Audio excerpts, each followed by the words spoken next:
नमस्कार दोस्तों, आपका एक बार फिर स्वागत है मेरे YouTube चैनल फसाने अजायब में। आइए सुनते हैं चित्रा बनर्जी दिवाकोरनी द्वारा रचित उपन्यास द्रौपदी की महाभारत अगला भाग, मेरी यानी डॉक्टर वंदना की आवाज में। शायद यह अच्छा ही हुआ कि अभिमन्यु की जब मृत्यु होनी चाहिए थी तब हो गई। उसे मरते समय इस बात का तो विश्वास था ही कि कम से कम पांडवों ने तो युद्ध के सभी नियमों का पालन किया जिसकी शिक्षा उन्होंने उसे दी थी। उसे इस बात का साक्षी नहीं बनना पड़ा कि आने वाले दिनों में किस प्रकार पांडव भी आवश्यकता के समय प्रतिष्ठा के मार्ग से भटक गए थे और किस प्रकार उन्होंने निहत्थे व आहत लोगों पर आक्रमण किया था और अपने कार्यों को यह कहकर औचित्यपूर्ण बताया था कि इसी में सबकी भलाई थी। यहाँ तक कि कृष्ण ने भी सूर्यास्त का भ्रम उत्पन्न करके इसमें अपनी भूमिका निभाई थी, जिसके कारण जयद्रथ स्वयं को सुरक्षित मानते हुए जैसे ही विजय उल्लास के साथ बाहर आया, अर्जुन ने उसका सिर धड़ से अलग कर दिया। परंतु द्रोण का वध करने का उनका तरीका सबसे बुरा था।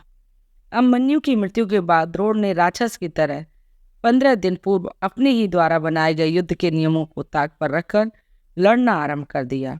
दुर्योधन के कटु वचन अथवा आत्मजुगुप्सा से प्रेरित उसने अपने थके हुए सैनिकों को रात्रि में आक्रमण करने पर विवश कर दिया। जब पांडव सेना अपने शिविर में आराम कर रही थी, द्रोण ने साधारण व असहाय सैनिकों पर अपने दिव्यास्त्र चलाए, जिसके कारण सेना की टुकड़ियां झुलसे हुए ढेर में परिवर्तित हो गईं। ध्री के उत्साह को छीण करने तथा अपनी मृत्यु की भविष्यवाणी को झूठा सिद्ध करने के लिए उन्होंने मेरे परिवार को चुना और एक दिन दोपहर को मेरे पिता के साथ ध्री के 3 पुत्रों को भी मार डाला। शायद कृष्ण का यह कहना ठीक था कि जैसे भी हो द्रोण को रोकना आवश्यक था, फिर भी जिस तरह से यह कार्य किया गया वह अत्यंत शर्मनाक था।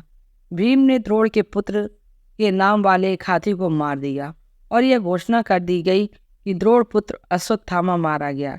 परंतु द्रोण ने कहा, मेरा पुत्र इतना कुशल योद्धा है कि तुम्हारे जैसे लोग तो उसे मार ही नहीं सकते।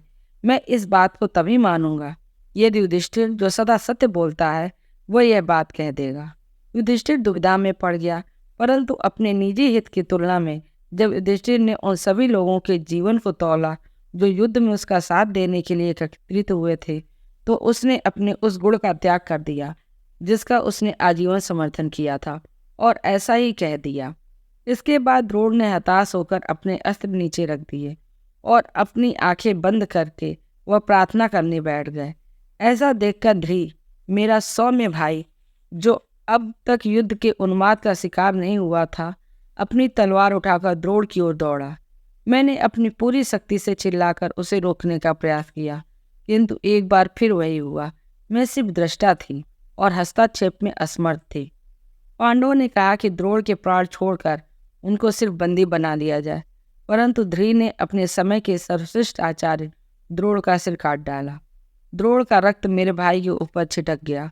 उसने द्रोण के रक्त से सने अपने हाथ ऊपर उठाकर जोरदार ठहाका लगाया और अपने पिता व पुत्रों की मृत आत्माओं का आह्वान करते हुए उन्हें दिखाया कि उसने किस प्रकार अपना प्रतिशोध ले लिया था।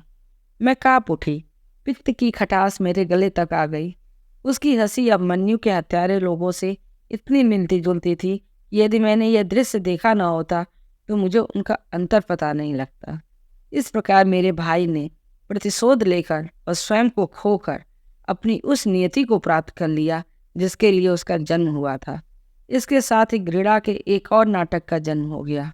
प्रतिशोध की यही प्रवृत्ति होती है। कर्ण के सेनापति बनने के बाद युद्ध में कुछ हद तक व्यवस्था पुनर्स्थापन की झलक दिखाई देने लगी। उसने दोनों पक्षों से दोबारा सदाचार से युद्ध करने की लिखित प्रार्थना की। उसने लिखा, मुझे यह विश्वास है कि हम में से अधिकतर लोग इस रणभूमि से जीवित नहीं लौटेंगे, तो हमें अपने इन अंतिम दिनों में कैसा व्यवहार करना चाहिए? क्या आप, बल्कि देवता, हमारा स्वागत नायकों वाले लोक में करेंगे, अथवा क्या आप नरक की यातनाओं को झेलना चाहेंगे? शायद इस नरक विषयक चेतावनी ने राजाओं के हृदयों को प्रभावित किया, क्योंकि अगले कुछ दिनों तक वह एक दूसरे के प्रति अनिच्छा से शौर्य प्रदर्शन करते रहे। अपनी ओर से कर्ण अपने दर्शन का पालन करता रहा। मुझे लगा कि अभिमन्यु की मृत्यु में अपनी भूमिका पर उसे पश्चाताप हो रहा था, जब युद्ध के आवेश में वह स्वयं को भुला बैठा, शायद प्रतिदान स्वरूप अथवा उस रहस्य के कारण जो उसे हृदय में कचोट रहा था, वह सहदेव, नकुल, भीम और सबसे महत्वपूर्ण युधिष्ठिर को अवसर मिलने के बावजूद एक के बाद एक छोड़ता गया। इस एक क्षण में उसने दुर्योधन के साथ विश्वासघात किया था। हालांकि वह इस बात की भी सावधानी बरत रहा था कि उन लोगों को इस बात का संदेह न हो जाए, और इसलिए वह दयापूर्वक उन्हें छोड़ते समय उन पर ताने भी मारता गया। सिर्फ मैंने देखा कि वह किस प्रकार बाद में उन्हें दुख व सहृदयता से देख रहा था। साधारण सैनिक कर्ण को पसंद करते थे।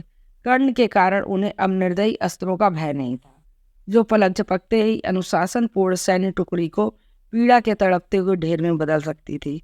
वह रात्रि में निश्चिंत होकर सो सकते थे, और उन्हें इस बात का भय नहीं था कि सोते समय में कोई उन पर सहसा आक्रमण कर देगा।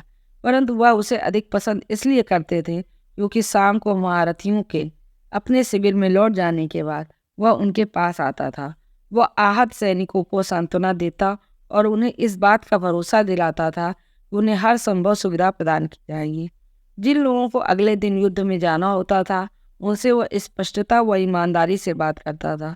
मैं आप लोगों को सुरक्षा का आश्वासन तो नहीं दे सकता, किंतु मुझे एक बात मालूम है, जो भी जीतेगा, युधिष्ठिर अथवा दुर्योधन, वह इस युद्ध में निष्ठावान योद्धाओं के परिवारों की देखभाल करेगा। उसके शब्दों का इतना प्रभाव था कि जिन सैनिकों ने युद्ध छोड़ने का निर्णय कर लिया था, उन्होंने फिर अपना विचार बदल दिया। मुझे नहीं लगता कि दुर्योधन को इस बात का पता था कि वह कर्ण के कहे इन शब्दों का ही प्रभाव था जिसने उसकी बिखरती हुई सेना को अंतिम क्षणों में एकजुट कर रखा था। युद्ध के 17वें दिन जब अर्जुन और कर्ण आमने सामने आए, तब यह स्थिति थी। आरंभ से ही यह बात स्पष्ट थी कि उनका युद्ध पिछले टकराव जैसा नहीं होने वाला था। लोगों को पता था कि इसका अंत तभी होगा जब दोनों में से एक की मृत्यु हो जाएगी। किसी अव्यक्त सहमति के अंतर्गत दोनों पक्ष लड़ाई छोड़कर उन दोनों को देखने लगे। यदि वह जीवित रहे तो वे लोग यह कथा अपने नाती पोतों को सुनाएंगे। व्यास ने लिखा था कि इस युद्ध को देखने के लिए देवतागण भी आए थे। मुझे इस बात पर विश्वास है, क्योंकि यद्यपि मैं उन्हें देख नहीं सकी, तथापि मैं वातावरण में एक गहरी अनौपचारिक उदासी महसूस कर पा रही थी। जहाँ तक मेरा प्रश्न है, मैं प्रार्थना कर रही थी कि यह सृष्टि कम से कम इस लड़ाई के दौरान मुझसे वापस ले ली जाए, इसका परिणाम कुछ भी हो। और मुझे पहले ही उसका अनुमान था। मुझे तो सिर्फ पीड़ा ही होनी थी, परंतु वह निर्मम दृष्टि पहले से भी अधिक स्पष्ट हो गई, और ऐसा लग रहा था मानो मैं उस युद्ध के मध्य में थी और दर्द के प्रत्येक स्वर को साफ सुन सकती थी। व्यास ने इस गौरवशाली युद्ध बताया है जो बिल्कुल बराबरी का था और जिसमें प्रत्येक योद्धा एक दूसरे के अस्त्रों का प्रतिकार कर रहा था। यह बात अर्जुन के लिए पूरी तरह सत्य थी। पहली बार मुझे उसकी एकाग्रता विशुद्ध व आनंदित लग रही थी, और उसने अपने कार्य पर इस प्रकार ध्यान केंद्रित किया हुआ था मानो वह डूबते अंधकार में प्रकाश का कोई बिंदु हो। इतनी शुद्ध और घातक प्रतिभा की प्रशंसा कौन नहीं करेगा। मैं नहीं करूंगी, क्योंकि मेरा हृदय इस भय से आक्रांत था कि कर्ण का क्या होगा। जब कर्ण ने अपना रथ अर्जुन की ओर ले जाने के लिए कहा, तो उसका चेहरा भी अर्जुन जैसे ही शांत था, परंतु मैं उसके भीतर चल रहे तूफान से अवगत थी। वह स्वयं को धोखा देने वाला व्यक्ति नहीं था। वह जानता था कि शक्ति का प्रयोग कर लेने के बाद अब उसके लिए अर्जुन को पराजित करना संभव नहीं था, परंतु वह मृत्यु के भय से परेशान नहीं था, और न ही पांडवों का मामाशल्य उसे अर्जुन की महानता सुनाकर हतोत्साहित कर पाया था। नहीं, कर्ण के अपने ही ज्ञान ने उसे क्षीण कर दिया था। जहाँ अर्जुन घृणित शत्रु का सामना कर रहा था, वहीं कर्ण के सामने उसका छोटा भाई था। क्या कुंती ने सोचा था कि कभी ऐसा भी होगा? क्या उसने कर्ण को अपना रहस्य जानबूझकर बताया था, ताकि जब अवसर आए तो कर्ण अपनी समस्त ऊर्जा कुंती के उस पुत्र पर केंद्रित न कर सके जिसे वह अधिक प्रेम करती थी? तथापि कर्ण सच्चा योद्धा और सच्चा मित्र था। उसने उस युद्ध में अपना सर्वस्व लगा दिया। उसने अर्जुन के अग्नि बाणों को तूफान लाने वाले बाणों से बुझा दिया। उसने अपने गुरु के नाम पर भार्गव अस्त्र का आह्वान किया, जो हजारों सैनिकों को एक साथ मार देने में सक्षम था। जब अर्जुन ने उसे ब्रह्मास्त्र से निष्फल कर दिया, तो उसने नाग अस्त्र चला दिया। यह विषैले सर्प से परिवर्तित हो गया और तेजी से अर्जुन की ओर बढ़ा। कौन जाने क्या हो जाता यदि कृष्ण ने हस्तक्षेप न किया होता। उन्होंने अपने अश्वों से कुछ बात की और वह उत्तर स्वरूप झुक गए और रथ का अगला भाग थोड़ा नीचे हो गया। कर्ण का चलाया हुआ बाण अर्जुन के रत्न जड़ित मुकुट को पार कर गया और उसे नष्ट करते हुए चला गया, किंतु अर्जुन बच गया। सूर्यास्त होने वाला था। यह देखकर मैंने राहत महसूस की। युद्ध अगले दिन के लिए स्थगित होने वाला था। मैंने गहरी सांस छोड़ी, जिसे मैंने बहुत देर से रोक रखा था और जिससे मेरे फेफड़ों में जलन होने लगी थी। मेरे पूरे शरीर में तनाव के कारण दर्द हो रहा था, परंतु मुझे राहत मिल गई थी। मैंने निर्णय किया कि मैं आज वह करूंगी जो मुझे बहुत पहले करना चाहिए था। मैं अपने पत्नियों को कर्ण के विषय में सत्य बता दूंगी। अनेक लोग ऐसा करने के लिए मुझसे घृणा करेंगे। हो सकता है इससे युद्ध की स्थिति हमारे विरुद्ध हो जाए, तथा मैं अपने पति को अनजाने में अपने भाई की हत्या करते हुए नहीं देख सकती थी। जिस समय मैं दोनों ओर के सेनापतियों को युद्ध विराम का संकेत देने की प्रतीक्षा कर रही थी, अचानक कर्ण का रथ का एक ओर झुक गया। उसके रथ का एक पहिया जमीन में दब गया। यह बहुत विचित्र बात थी, क्योंकि वह लोग सख्त और ऊंची जमीन पर खड़े थे। कर्ण ने नीचे झुककर उसे निकालने का प्रयास किया, किंतु वह उसमें असफल हो गया। उसका चेहरा पीला पड़ गया और उसकी भवें पसीने की बूंदें झलकने लगी। उसे ब्राह्मण का शाप याद आ गया। तुम्हारी मृत्यु उस समय होगी जब तुम असहाय हो जाओगे। नहीं, वह इस तरह दयनीय स्थिति में नहीं मर सकता था कि उसे लड़ने का अवसर भी न मिले। रथ के पहिए को निकालने की कोशिश करते हुए उसने अर्जुन से युद्ध के नियम का आदर करने और फिर से तैयार होने का अवसर देने के लिए कहा। अर्जुन कुछ कह पाता उससे पूर्व कृष्ण ने कहा, ऐसा मत करो। ये वही व्यक्ति है जिसने राज दरबार में सबके सामने दुशासन को पांचाली को अपमानित करने के लिए उकसाया था। क्या इसने उस समय किसी आदर का विचार किया था? नहीं। मैं चिल्लाई, वह घटना कितनी भी भयंकर क्यों न रही हो, मैं वह प्रेरक नहीं बनना चाहती थी कृष्ण जिसका प्रयोग करके अर्जुन द्वारा कर्ण को मरवा दे। अर्जुन के चेहरे पर क्रोध छा गया, किंतु वह झिझका। वह सोच रहा था कि वह एक ऐसे योद्धा के रूप में नहीं पहचाना जाना चाहता था जिसने एक निहत्थे योद्धा पाकमर किया। वह चाहता था कि लोग यह माने कि वह न्याय संगत युद्ध में कर्ण को पराजित कर सकता था। इसने तुम्हारे पुत्र की हत्या कर दी जिस समय वह अकेला था और 5 अन्य योद्धाओं से लड़ रहा था। इसने पीछे से आकर उसके धनुष की डोरी काट दी। कृष्ण बोलते रहे, तुम्हारी इस अनुचित दया को देखकर अभिमन्यु की आत्मा कैसा महसूस करेगी? ओह कृष्ण, उन्हें हमारी भावनाओं की बांसुरी पर सही सुर छेड़ना आता था। अर्जुन का जबड़ा सख्त हो गया, उसकी भवें तन गई।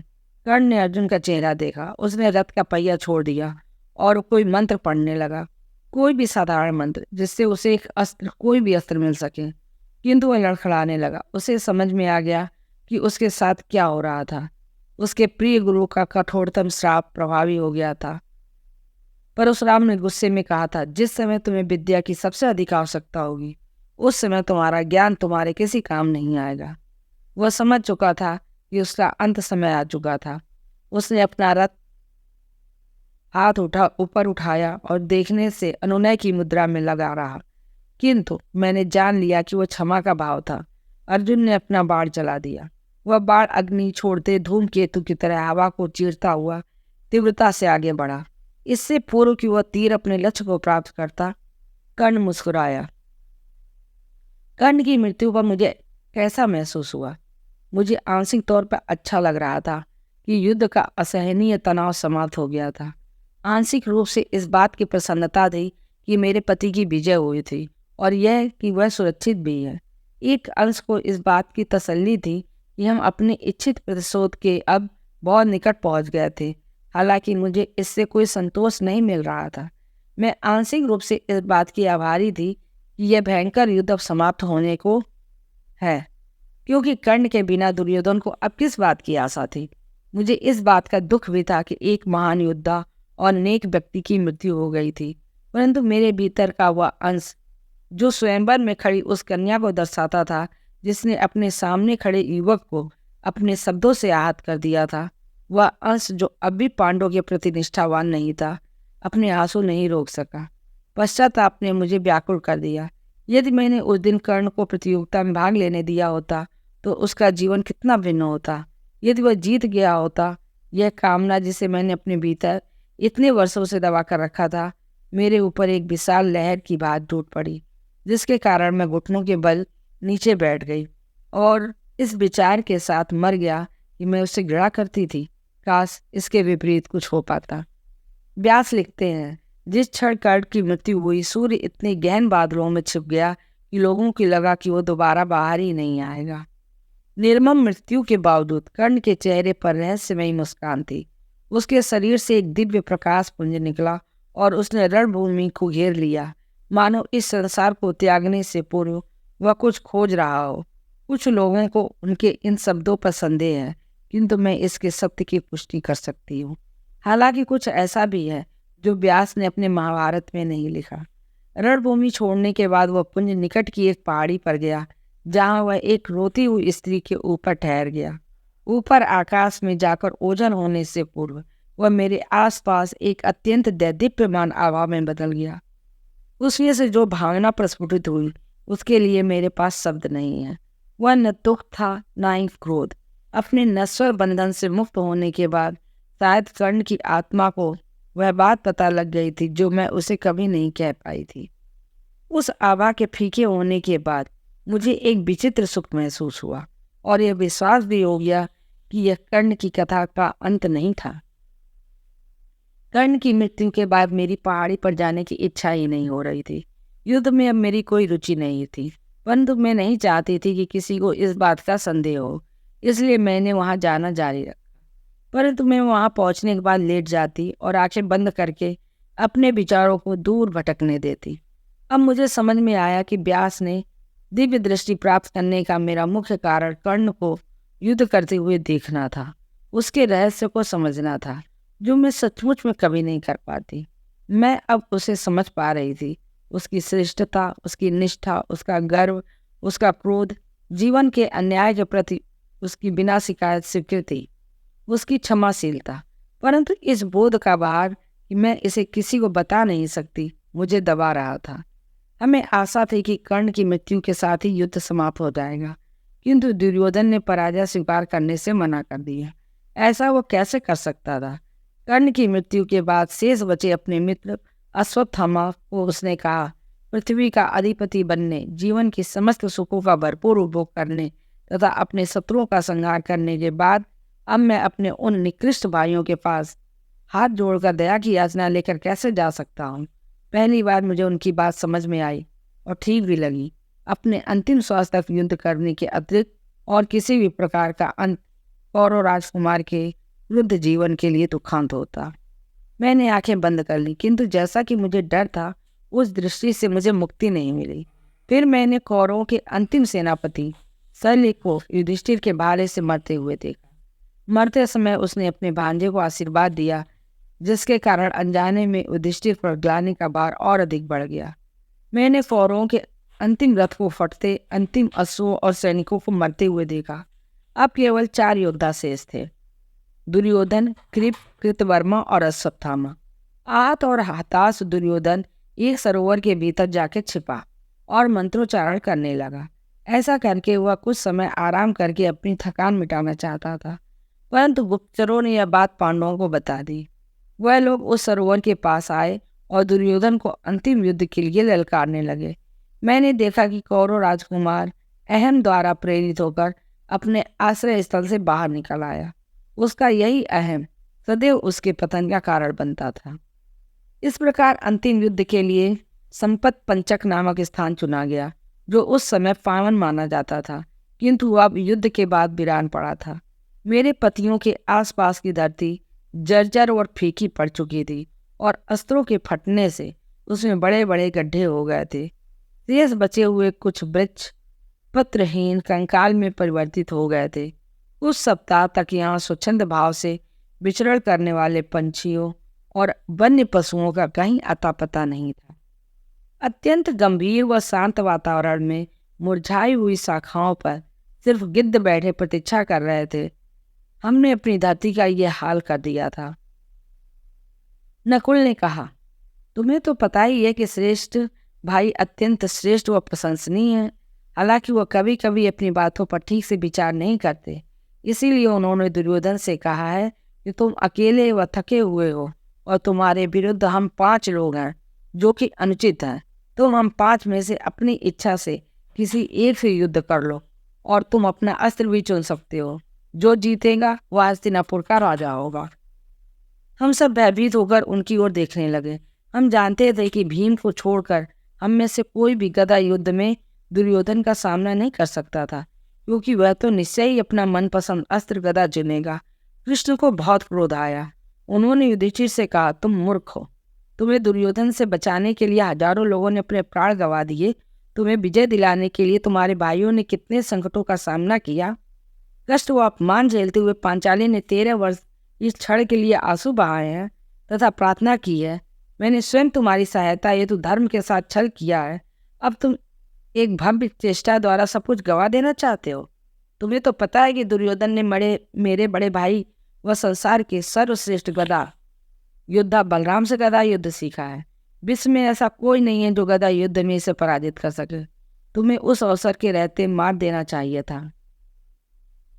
बात अत्यधिक बिगड़ सकती थी, परंतु दुर्योधन के घमंड ने हमें बचा लिया। उसने कहा कि शायद भीम को छोड़कर तुम लोगों में से कोई भी मेरा विरोध ही बनने के योग्य नहीं है। मैं उसे युद्ध के लिए चुनौती देता हूँ।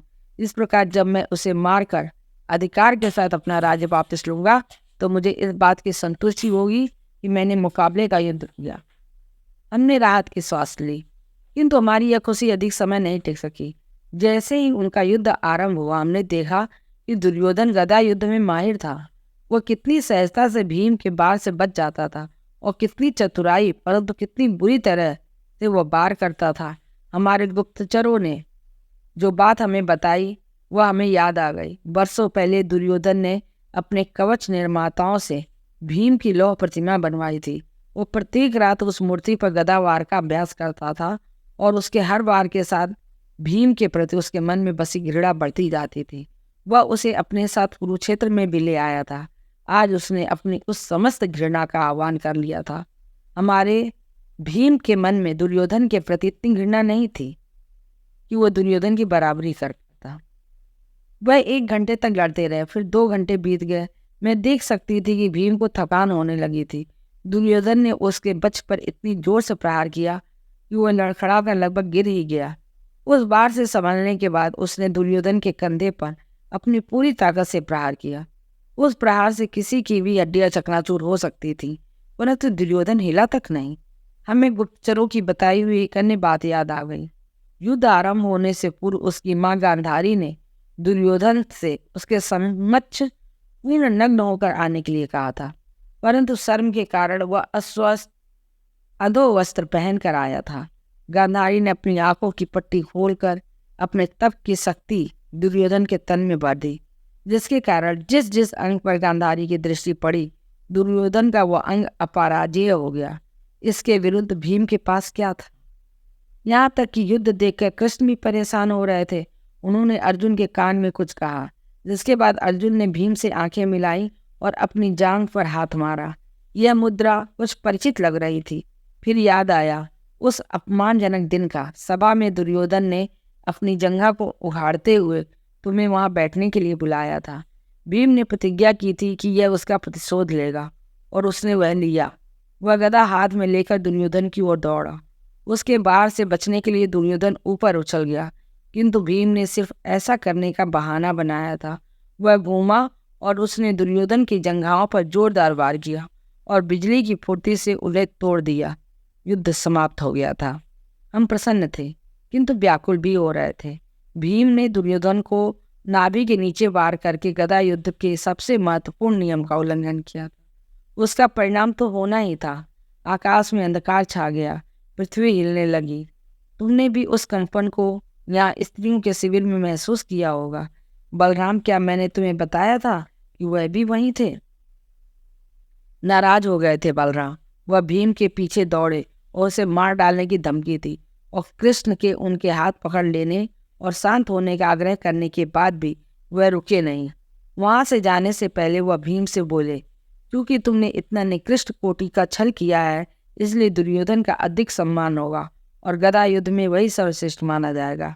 उसे स्वर्ग की प्राप्ति होगी, जबकि तुम्हें शाश्वत रूप से अपयश मिलेगा। भीम ने आदर के साथ बलराम के सामने सिर झुका लिया, किंतु उसकी पीठ हठ से ऐठी हुई थी। उसने कहा, मैंने जो भी किया ठीक किया। मैंने यह युधिष्ठिर के लिए किया, जिसके साथ दुर्योधन ने उसकी विरासत छीनकर छल किया था। मैंने यह पांचाली के लिए किया, जिसे दुर्योधन ने इस तरह से अपमानित किया था, जैसे किसी स्त्री को नहीं किया जाना चाहिए। मैं कैसा पुरुष कहलाऊंगा यदि मैंने इससे दिए वचन का पालन नहीं किया। तुमने पूछा कि इन सब बातों में कृष्ण का क्या मत था। जब दुर्योधन ने कृष्ण को हमें छलपूर्ण तरीके से सिखाने के लिए अपशब्द कहे, तो कृष्ण मुस्कुराए और बोले, मैं अपने लोगों का जैसे भी संभव ध्यान रखता हूँ। जिस क्षण द्रौपदी ने दुशासन से संघर्ष करना छोड़कर मुझे रक्षा के लिए बुलाया, उसी क्षण तुम्हारी मृत्यु का आज्ञा पत्र लिख दिया गया था। यदि मैंने कोई पाप किया है तो पांचाली के लिए, और मैं उसे सहर्ष स्वीकार करता हूँ। क्या हुआ, तुम रो क्यों रही हो? क्या मैंने कुछ अनुचित कह दिया? अब तुम हंस रही हो? ओह, स्त्रियों में इन्हें कभी भी मैं समझ नहीं पाऊंगा।